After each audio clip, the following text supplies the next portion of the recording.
pizzeria chain finally has their first real animatronic, who then haunts the player for 5 nights and a nightmare night until the place burns down due to faulty wiring. The end. Take a bow. It's finally over. Well, kinda. We're still left with one final, seemingly impossible question to answer. Who is the purple guy? After spending, I kid you not, full days plotting out all the details of this game franchise on whiteboards, talking it over with anyone who would stand to listen to me ramble on and on about fictional haunted robots, and just looking at it from every possible angle, all logic points to it being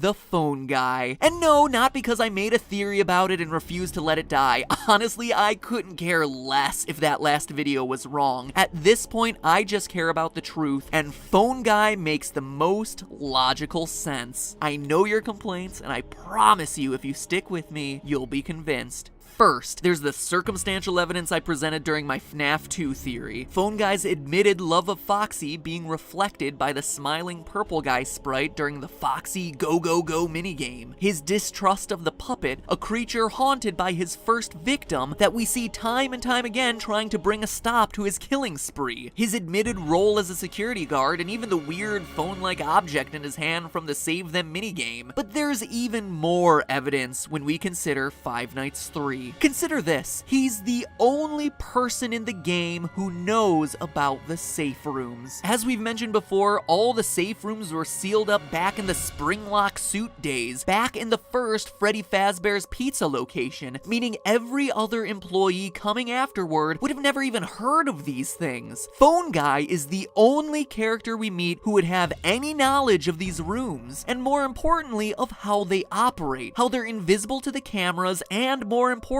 to the animatronics. And that's just the beginning. He's also the only person who knows how to use the Springlock suits. Again, once they were decommissioned, the suits were hidden away. Regardless of whether you believe that the killer used a golden Bonnie suit the whole time, or you think he used a golden Freddy suit, either way, we know for a fact the killer was using one of the yellow Springlocked suits, and Phone Guy is the only character we know who had knowledge of A, where they were hidden, and B, how they were operated safely.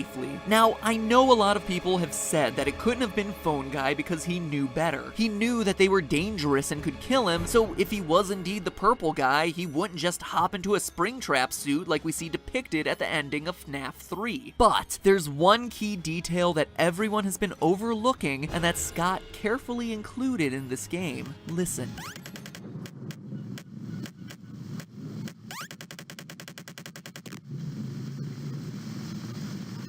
Hear it? There's rain. There are puddles on the ground. It's dripping from the ceiling. The killer had been using these Springlock suits safely for years, but in his panic to escape the ghosts, he failed to notice the wetness of the building around him. The killer had never encountered this problem before because the building had always been in a decent state of repair, but now it's a wreck, torn apart by age. Rain is able to seep in, something he didn't realize when he was in such a hurry to run away from the ghosts. And if moist breath can loosen the locks, you can bet some rain would make those suckers ready to snap shut. And they do, killing our killer. I mean, all of that makes a pretty compelling argument, almost an open and shut case, if there wasn't one final major criticism to the Phone Guy theory since the release of FNAF 3. And it's a good one. The fact that Phone Guy seems to die during his Night 4 phone call from the first game. Hey, listen, I may not be around to send you a message tomorrow.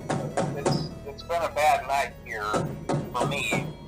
I'm kind of glad that I recorded my messages for you when I did. If Phone Guy was the killer, why would the robots still be active after his death and the ghosts disappear? It just wouldn't make sense unless you stop to consider the rest of FNAF 3's endings. The big twist in FNAF 3 is the inclusion of a good and bad ending. By completing the game normally, you get the bad ending, in which we see Purple Guy die in a flashback minigame, and the whole thing ends with 5 masks representing the 5 main animatronics with lights on on behind their eyes. The good ending, meanwhile, requires using some not-so-subtly hidden clues to unlock minigames, then basically ignoring those games, glitching them out, and giving hidden dead kids cake to make them happy, obviously referring to the victims of Purple Guy. Beat the game this time, and the ending is largely the same, but with one fewer animatronic mask and no lights on. The obvious difference here is that in the good ending, the souls of the dead children have been put at peace. When they disappear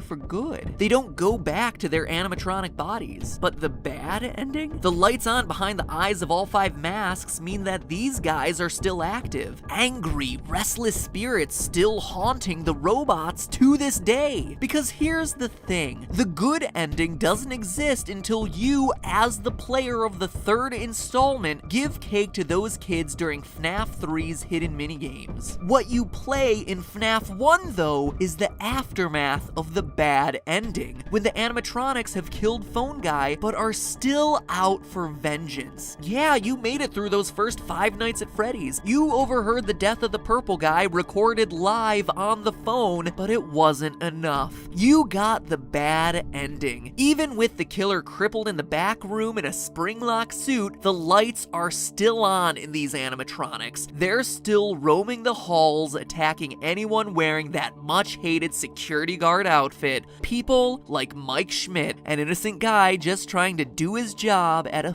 failing pizza restaurant. And as the final nail in the coffin, what Phone Guy says in his Night 4 recording perfectly foreshadows what we see in the games. Maybe sometime you could check inside those suits in the back room. I'm gonna try to hold out until someone checks. Maybe it won't be so bad. Yeah, I always wondered what was in all those empty heads back there.